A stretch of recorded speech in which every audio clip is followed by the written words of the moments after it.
আৰু এই গোটেই অনুষ্ঠানটো আমাৰ কৰা হৈছে শ্ৰী সত্যসাই সেৱা অৰ্গেনাইজেশ্যন অসম আৰু উত্তৰ পূৰ্বাঞ্চল, তাৰপিছতে আমাৰ এলামনাই এছ'চিয়েশ্যন, এলামনাই আছাম, তাৰমানে সত্যসাই স্কুলত পঢ়ি অহা সকলোক আমি এলামনাই বুলি কওঁ।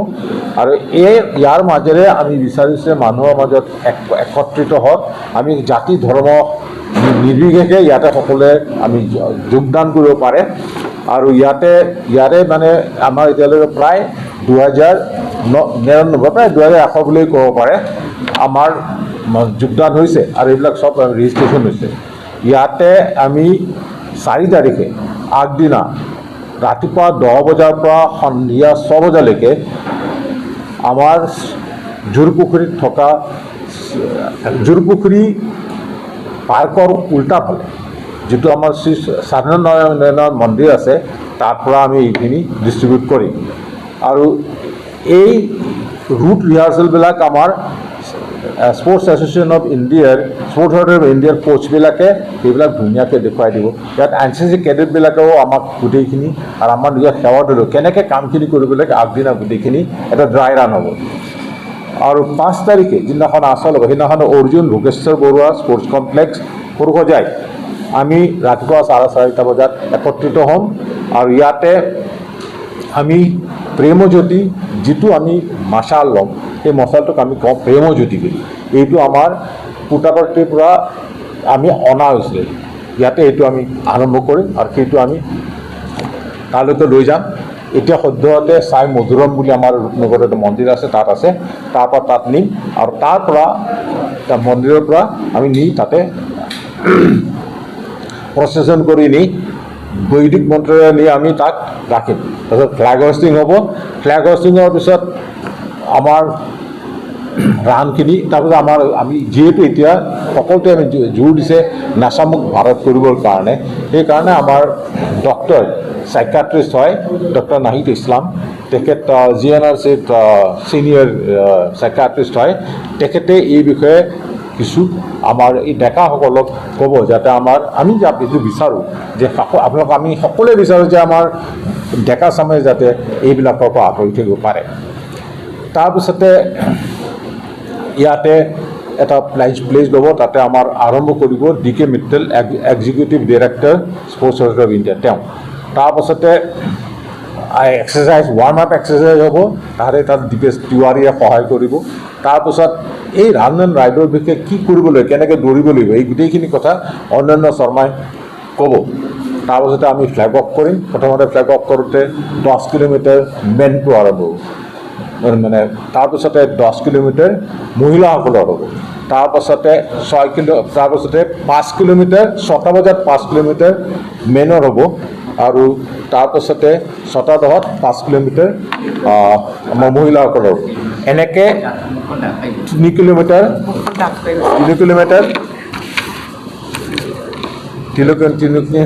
আপোনাৰ পুৰুষৰ আৰু 3 কিলোমিটাৰ মহিলাসকলৰো আৰম্ভ হ'ব।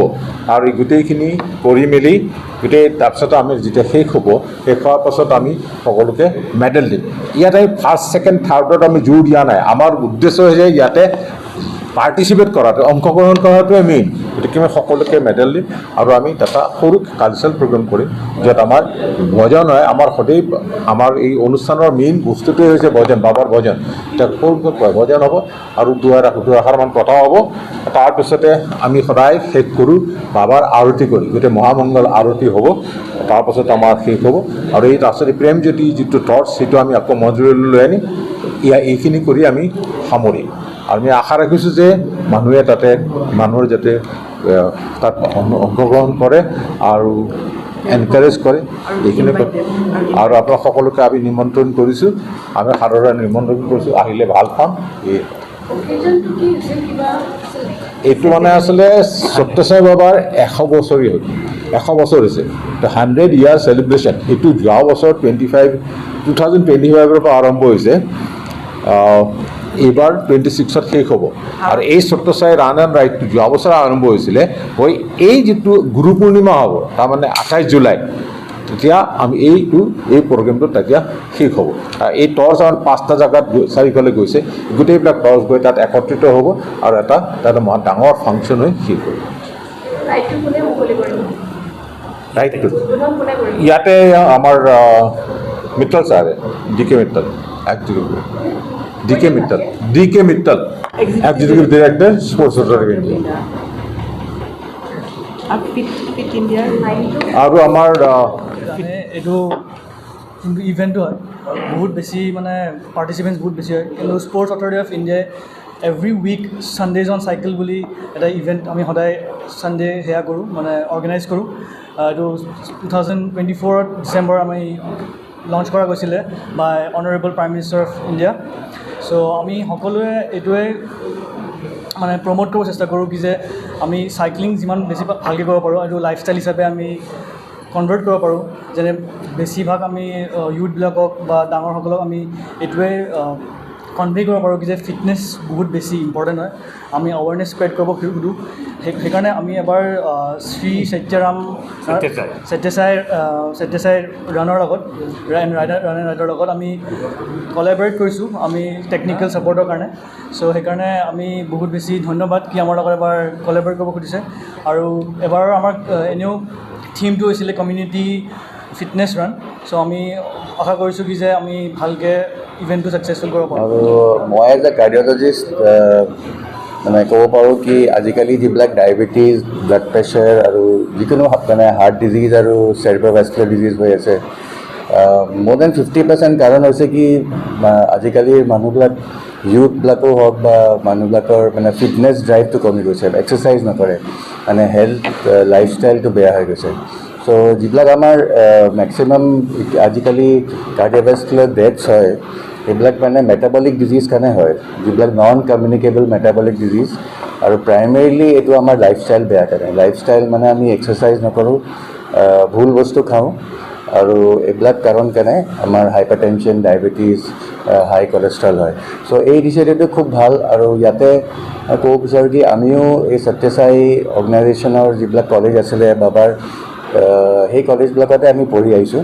আৰু আমি যিকেইজন এলুমনাই আছোঁ অসমত, আমি সেই যোনটো স্পিৰিটত আমাক মানে সেই শিকাইছিলে, সেই যেনেকৈ আমাৰ এডুকেশ্যনটো হৈছিলে, সেইটো ছেইম স্পিৰিটত আমি যিমান পাৰোঁ ছ'চিয়েল এক্টিভিটি কৰিব বিচাৰোঁ, লগতে সত্যসাই অৰ্গেনাইজেশ্যনৰ লগত আমি কলাবৰেশ্যনত। চ' এই বস্তুটো মানে বহুত ভাল ইনিচিয়েটিভ হয় মই ভাবোঁ। বহুত মানে এজ এ ডক্টৰ এইটো বহুত হেল্প কৰিব আমাৰ ইউথ আৰু ইন জেনেৰেল পপুলেশ্যনক মানে এৱেৰনেছ ক্ৰিয়েট কৰিব কি healthy lifestyle will lead to মানে গুড হেল্থ আৰু decrease the incidence and prevalence of heart disease by decreasing so many other metabolic disease like diabetes, hypertension, high cholesterol, etc. Thank you.